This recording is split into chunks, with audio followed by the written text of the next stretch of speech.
I think one of the biggest lessons that I've learned over the past 2.5 years since being single for like my first time in my adult life, really, I mean, for like this amount of time at least, is we can't put people on a pedestal. And it's not just romantic. Like, we can't put friendships, jobs, like all these things. When we get excited, and it really does depend on your attachment style.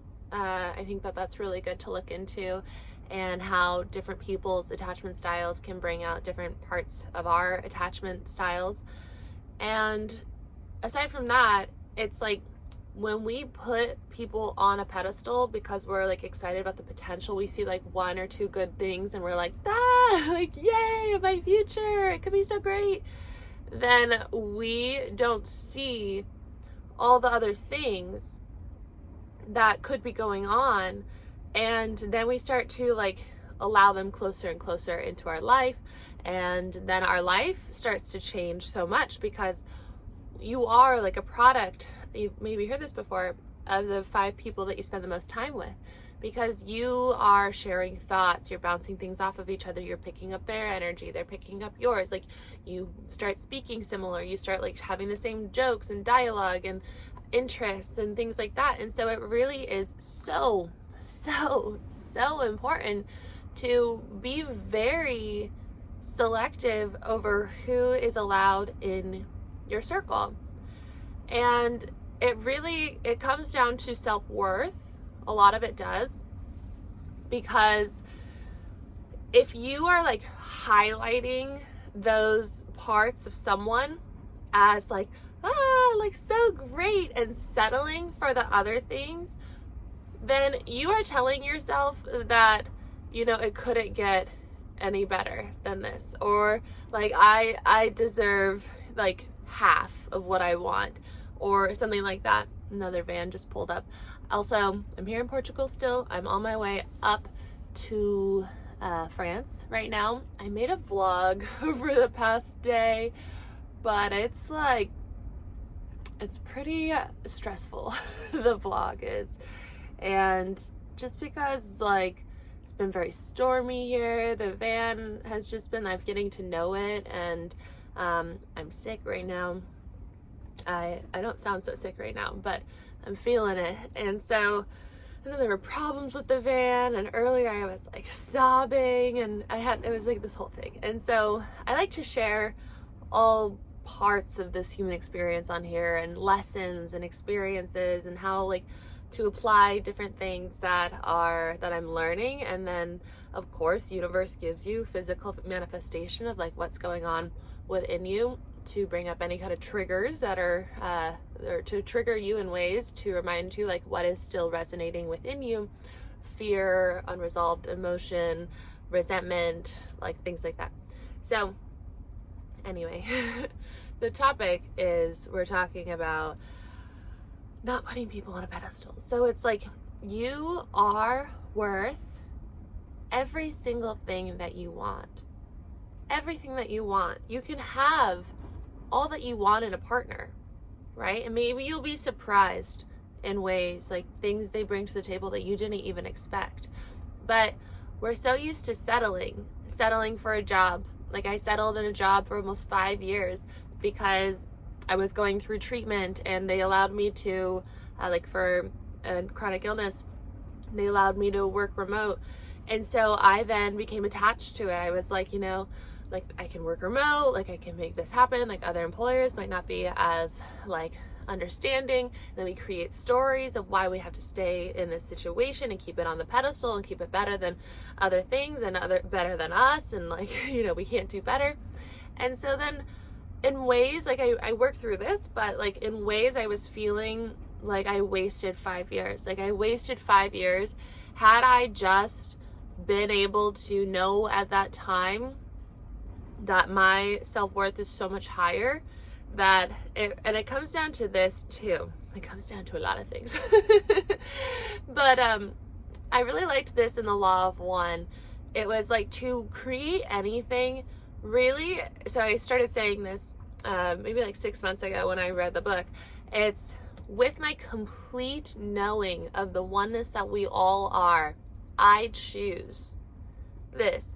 And then it is also important to do a practice maybe daily of clearing your chakras, specifically your root chakra, your sacral, and then solar, and then heart. So they say, Ra says that the first three being cleared is really important to then access the heart.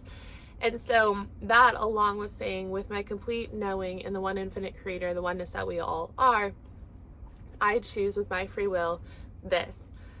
And I kid you not, like, it's been weird stuff recently. Like, my fridge, I don't know really how to work it completely yet, how to start it, at least on gas. And so when I've spent like 20 minutes doing this thing on, and it lights and then it doesn't start. And I'm like, what is going on? And then I'm like, okay, with my complete trust in the oneness that we all are, I choose that this works. Or I don't even have to really say that with my complete knowing of the oneness that we all are, because I truly believe that we are all are part of one infinite consciousness here experiencing this human existence and on this planet, and we're reflections of each other. So I believe that we are all one with God, one. So I can say, like, I choose that this fridge works, and it's been 100% success rate. I did it last night and then today, and when it worked right after I said that, I think it's been like 8 times now where that has happened, and I'm like, this is freaky. And today the transmission light for the car came on, and so I was freaking out because the reason why I'm going up to France is to get the CT, which is like the MOT, which is what they do in the UK and Ireland, I think. But it's pretty much like a technician certifies that the van or the car is all good. And so the owners of the last one, they gave it to me with it just expired. It has to be within 6 months. And so I have to go up to France to get it done in the next few days before 1 month has been up, because you have 1 month to register the car. So anyway, the light comes on as I'm driving up to France, and I'm just like, I'm sick, I don't feel good. And I got ripped off, like I've shared on here, I got ripped off last week for a $300 oil change, because everybody was saying they couldn't fit my van in for an oil change, like it's too big. And so the only place that would charge me $300. And I was like, whatever. Like at that point, I was like, my time is worth more at this point. Like I know I'm getting ripped off. And so when I was pulling into this place crying today, I was just like, I choose that that the problem is not a problem, that, that it doesn't cost me a lot of money. Like it's surprisingly low, and that this is just like a good, quick process. Because when I got my oil change, I think it was like a 6-hour thing. Like it was weird. And then I had to come back the next day too. So I had to spend another night in Lisbon. Got to, it's beautiful. It's all an adventure. But there's nothing wrong with the transmission. The oil, the oil of the transmission just needs to be replaced soon, not right away. And yeah, they did multiple reads, nothing's going on. And then I was like, okay, can I pay you? Like, how much is it? And they said 20, she's like, usually 25 euro. I was like, okay, I would love to, like, you have been so helpful. And she was like this girl's girl, and she was so upset that I got ripped off. And like, we were just like, I could feel her genuineness, and I almost turned away because it looked so sketchy there. But then I felt it. I was like, no, I choose that it's everything that I want, right? I'm not putting it on a pedestal because like I'm just so tired, and I'm like ready to just be ripped off, right? Like the first one. So I was like, I choose everything that I want, and I know that it's all possible. And so she said 25 euro, and I gave her 25. I didn't have it 25. And so I gave her 50, and I was like, do you have change? She's like, maybe, yeah, let me see. And she's like, do you have like 5 euros? So I gave her some coins for 5 euro. And then when I was far, far away from it at a toll, I went to go pay it, and I looked in my wallet, and I had 60 euros. So I paid 55 and she gave me 60, maybe probably on accident. But I was like, that's wild. Like, I actually, I like, I feel bad about it, but I was like, I actually made money from that experience. And like, it was even more than I wanted. Like, it was even better than I could have expected. Like, sure, it's like €5, but still, I didn't get ripped off for €300. I had a really positive experience. Like, I think she could tell that I had been like having a hard day, and like probably saw that I was crying earlier, and like whatever, but she was just so comforting, and I felt so much better just being in her energy. Because we sat in the van for a while, and she's asking about Arlo and asking about my adventures and asking about like, travel, and if I had heartbreak and if that's why I'm here. And I was like, no, like not really, but like I am just here to soul search. And Arlo's my breakup puppy from 2.5 years ago. And so we just got to like connect like that, and it was a beautiful experience. And so I guess to bring it back to the topic, is like we can't just like latch onto one thing and ignore all the other things. Like, I like latched onto the $300 one because I was like, finally, and I just ignored all the other things, like being disrespected for my time and my energy, because I'm probably female, and that's just like how it goes. And that's how the lady was saying too. She's like, I'm so upset for you, but you can't live in that either. We live and we learn and we move through things. And like each job and relationship and friendship is a learning experience. And so like that's another thing too, is like being here, traveling in a new country, often like in a new country, like every month in a new country. I have talked about like I really want to find like-minded community. And what I've learned over some time is that it's different than I thought it was. Like, I can't just put people that are like-minded on a pedestal, because there are so many other things to a human. Like, the like-minded stuff is really just like being health focused and spiritual and like that kind of stuff. But I also need to recognize other things. Like, are they in an abundance mindset? Are they like, how do they treat others? Like, are they inspiring me? Are they being honest with me? Are they respecting my time? Are they asking me questions about me, or am I always just asking them questions about them? Like, there are things that are very important to consider, other than just like the one thing that you're seeking for in a relationship or friendship or whatever.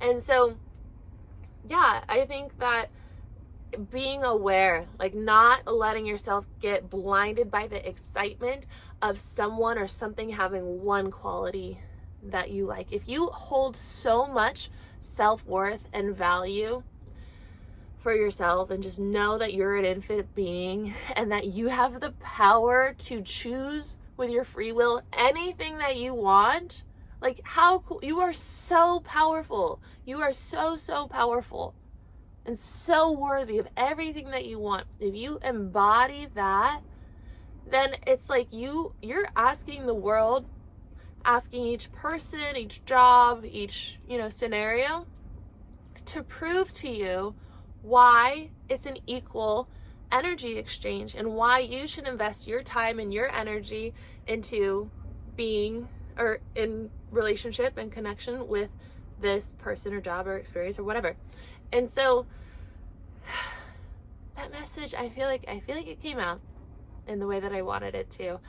And I feel really good about this message. I think that the vlog, I will take some time with. Maybe I will upload it tomorrow or the next day or something, but I'm still regulating after like staying the night on a mountaintop, and it was just so windy and rainy, and like I thought I was just gonna blow over, and like so much fear was coming over my body and everything. Like, I barely slept. And so I think that it's also really separate things, really important to regulate and find ways to regulate and know when you're dysregulated. And so one of my favorite things is tapping. So I woke up this morning like being just so stuffy and like so like and so I immediately went into tapping right when I woke up. I tapped everything that was coming over me, and you can look up EFT tapping. I've gone over it a few times on here. If you want, we can go over it more. Got this person turning around now. I'm trying to understand if I want to stay in this spot because there's no other vans except this one that's here, but now I don't know if they're leaving. That's kind of like the thing. It's like I'm deciding if I like staying, if I'm comfortable staying in a place by myself. Right now I prefer it to at least to have a few other camper vans. Oh good, they're just turning around, so now we can make awkward eye contact the whole time. So yes, that's the message for today. I hope that you like it. I feel good about it. Feel good and lighthearted, and that was just like a very truth message. I don't want to like put out YouTube videos that are like just showing me being dysregulated. Like I want to make sure that I'm adding value to your life. And so I think that there is some in that, but I have to rewatch it when I am more regulated, because I don't want to rewatch it and then like just get stressed out by reliving it. And so I think that that's also important for us too, is to realize that like where your attention goes, like your energy flows. And so if you're always focused on the past or old things, or looking at old photos that like don't make you feel good, or old clothes that don't make you feel good, or decor that remind you of whatever, like then your energy is going there and then you're literally back in that state again. So it just requires being very aware of your energy and your attention and all that. Okay. That's it for today. If you like this video, please give it a thumbs up, subscribe if you are new here, and please leave a comment if you have anything to add to this or share or any kind of experience with it. And I will see you in tomorrow's video. Bye.